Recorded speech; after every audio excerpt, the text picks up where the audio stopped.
سچائی کو پانے والا۔ معانی کی دنیا خدا کے جلووں کی دنیا ہے۔ کون ہے جو خدا کے جلووں کو انسانی زبان میں بیان کر سکے؟ حقیقت یہ ہے کہ جہاں الفاظ ختم ہو جاتے ہیں وہاں سے معانی کا آغاز ہوتا ہے۔ ہم جب کسی معنی کو بیان کرتے ہیں تو ہم اس کو بیان نہیں کرتے بلکہ اس کو کچھ گھٹا دیتے ہیں، اس کے اوپر ایک لفظی پردہ ڈال دیتے ہیں۔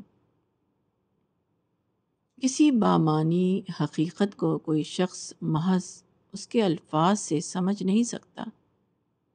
ایک اندھا شخص کسی کے بتانے سے یہ نہیں جان سکتا کہ پھول کیا ہے۔ اسی طرح ایک شخص جس نے معنوی حقائق کو دیکھنے کی صلاحیت اپنے اندر نہ جگائی ہو، وہ معنوی حقائق سے باخبر نہیں ہو سکتا۔ خواہ ڈکشنری کے تمام الفاظ اس کے سامنے دہرا دیے جائیں، خواہ قاموس المعانی کی تمام جلدوں کو اسے پڑھا دیا جائے۔ قرآن میں ارشاد ہوا ہے کہ یہ ایک ایسی کتاب ہے جس میں کوئی شک نہیں، مگر اس کتاب سے ہدایت اسی کو ملتی ہے جو اپنے اندر تقوی کی صفت رکھتا ہو۔ اس کا مطلب یہ ہے کہ سچائی اس کو ملتی ہے جس کے دل میں سچائی کی کھٹک موجود ہو۔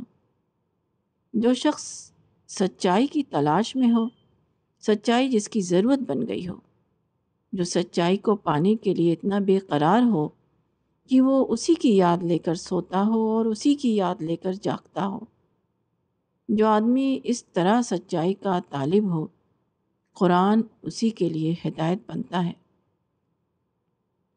ایسا شخص گویا ہدایت کا نصف راستہ طے کر چکا ہے۔ وہ اپنے اندر چھپے ہوئے عہد الست کی خدائی آوازوں کو سن رہا ہے۔ وہ اپنے اندر اس صلاحیت کو بیدار کر چکا ہے جو معانی کی زبان کو سمجھتی ہے۔ ایسا شخص مادی دنیا سے بے رغبتی کی وجہ سے عالم حقائق سے اتنا قریب آ جاتا ہے کہ وہ فرشتوں کی سرگوشیوں کو سننے لگتا ہے۔ نبوت کا علم ملنے سے پہلے یہ تمام تجربات آدمی کے اندر مبہم اور مجہول انداز میں ہوتے ہیں۔ اس کے بعد جب قرآن کی آواز اس کے اندر داخل ہوتی ہے تو وہ اس کی کتاب فطرت کی تفسیر بن جاتی ہے۔ وہ اپنے اندر چھپے ہوئے غیر ملفوظ اشارات کو ملفوظ زبان میں پا لیتا ہے۔ اب قرآن اور قرآن کو پڑھنے والا دونوں ایک دوسرے کا مثنیٰ بن جاتے ہیں۔